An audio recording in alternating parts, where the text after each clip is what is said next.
پاکستان میں جو ادویات کی قیمتیں ہیں ان میں ہوش ربا اضافہ ہو گیا ہے۔ بڑی وجہ اس کی گورنمنٹ کی جانب سے ادویات کی قیمتوں کو ڈی ریگولیٹ کرنا ہے۔ جو فارماسیوٹیکل کمپنیز ہیں وہ اپنی مرضی سے ادویات کی قیمتوں کا تعین کرتی ہیں۔ اس کے علاوہ مقامی سطح پر بھی ان قیمتوں کے اندر کمی بیشی کی جا رہی ہے۔ اس تمام مسئلے پر گمبھیر مسئلے پر گفتگو کرنے کے لیے موجود ہے میرے ساتھ اس وقت پاکستان فارماسسٹ ایسوسی ایشن کے وائس پریزیڈنٹ شفا خان بنگش۔ شفا صاحب، وقت دینے کا بہت شکریہ۔ یہ بتائیے گا کہ یہ بڑا گمبھیر مسئلہ ہے، ادویات کی قیمتوں میں ہوش ربا اضافہ ہو گیا ہے، کیسے یہ اضافہ روکا جائے؟ بسم اللہ الرحمن الرحیم۔ دیکھیں بھائی جان، اس کے لیے پرائسنگ کو سمجھنے کے لیے سب سے پہلے ہمیں یہ سسٹم سمجھنا بہت ضروری ہے۔ ہمارے پاس دو طرح کی ادویات یا پروڈکٹس کی کیٹیگریز ہیں۔ ایک وہ ہوتی ہیں جو ساری کمپلیٹ فنش فارم میں باہر سے آتی ہیں، اور ایک وہ ہیں جو یہاں بنتی ہیں۔ اب جو باہر سے آتی ہیں تو وہ ٹوٹلی آپ کی ڈائریکٹلی پروپورشنل ہے فارن کرنسی کے ساتھ۔ تو جیسی فارن کرنسی اپ ڈاؤن ہوتی ہے تو اس کے ساتھ ان کی پرائسز اور شارٹیجز آنا شروع ہو جاتی ہیں۔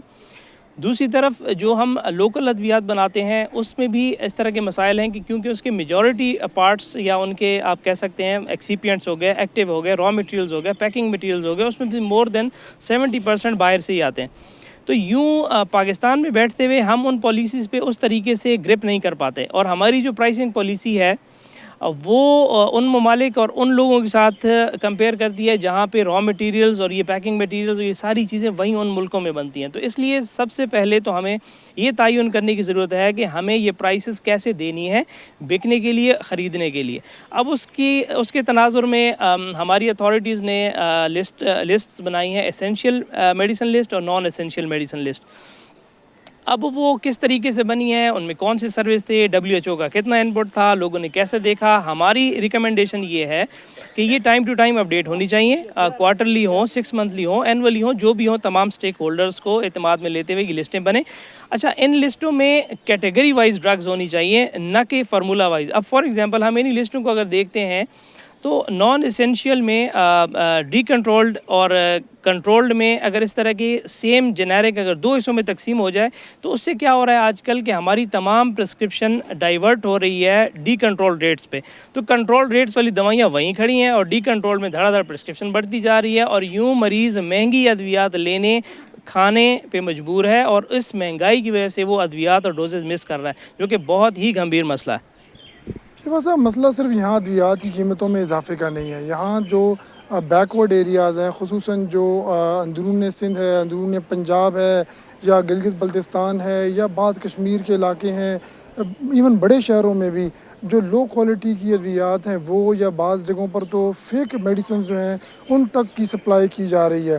ڈرائیو اس حوالے سے الرٹ بھی جاری کرتا ہے، اقدامات بھی کرتا ہے، لیکن یہ معاملہ رکنے میں نہیں آ رہا۔ اس کا آپ کے خیال میں کیسے سدباب ہو سکتا ہے؟ دیکھیں، اس طریقے سے دیکھا جائے تو ہمارے ادارے بہت اچھا کام کر رہے ہیں۔ ہمارے صوبائی ڈرگ کنٹرول ونگز بہت تندہی سے صبح شام اس پہ کام کرتے ہیں، اسپوریس اور جعلی ادویات کو پکڑتے ہیں، دیکھتے ہیں، ان کے بڑے ریٹس ہوتے ہیں، فیکٹریاں پکڑتے ہیں۔ لیکن دیکھیں، اس کا ایک مین مسئلہ یہ ہے کہ آپ جب دیکھتے ہیں نا کہ پرائس بڑھ رہی ہے، تو پرائس جب بڑھتی ہے یا کسی چیز کی ڈیمانڈ بہت زیادہ بڑھتی ہے تو وہاں پہ مافیاز کو اپنا شیئر لینے کا موقع ملتا ہے۔ وہ کیا کرتے ہیں کہ انہی ادویات کی فیک دوائیاں بنانا شروع کر دیتے ہیں، اور وہاں پہ 2%، 4%، 6% ڈسکاؤنٹس بڑھانا شروع کر دیتے ہیں۔ یوں پھر وہ اصلی ادویات کے ساتھ ہی ملتے جلتے وہ ادویات پہنچ جاتی ہیں، اور خاص کر وہ ابھی جن علاقوں کے آپ نے نام لیے جہاں پہ ادویات کی رسائی ناممکن ہے، وہاں پہ پراپر پریکٹیشنرز اتنے زیادہ نہیں بیٹھے ہوئے، وہاں پہ فارماسسٹ موجود نہیں ہے، جو کہ فارماسسٹ واحد پروفیشنل ہے جو کہ فرسٹ فیز میں اس کی فزیکل انسپیکشن کرتا ہے، اور پھر اس کے ادویات کے مین اس کو دیکھتے ہوئے وہ فیصلہ کر سکتا ہے کسی حد تک کہ دیکھیں یہ جعلی پیکنگ ہے، جعلی ٹیبلٹ ہے، ٹیبلٹ اس کی بریکنگ ہے، جینون کی کیا نشانیاں ہوتی ہیں۔ تو اس کے لیے پڑھے لکھے لوگوں کا میڈیکل سٹوروں پہ اور فارمیسیوں، اسپتالوں میں ہونا بہت ضروری ہے۔ تو اس حوالے سے فارماسسٹ اس ملک میں موجود ہے، لیکن اس کو اس طریقے سے اس کی ایکسپرٹیز کو یوٹیلائز نہیں کیا جاتا۔ تو فارماسسٹوں کو جتنا زیادہ ہم پھیلائیں گے، جتنا زیادہ اس کے ہاتھ میں کنٹرول دیں گے، سپلائی چین دیں گے، کنٹرول دیں گے، ڈسٹریبیوشنز دیں گے، سیلز دیں گے، تو یوں اس طریقے سے کسی حد تک یہ چیزیں کنٹرول ہوتی جائیں گی۔ بہرحال اس کے لیے بڑی تندہی سے کام کرنے کی ضرورت ہے کہ پاکستان میں فیک میڈیسن اور جتنی بھی اسپوریس ہیں اس کو کنٹرول کرنے کے لیے ہم سب لوگوں کو مل کے اس کا کلا کما کرنا پڑے گا۔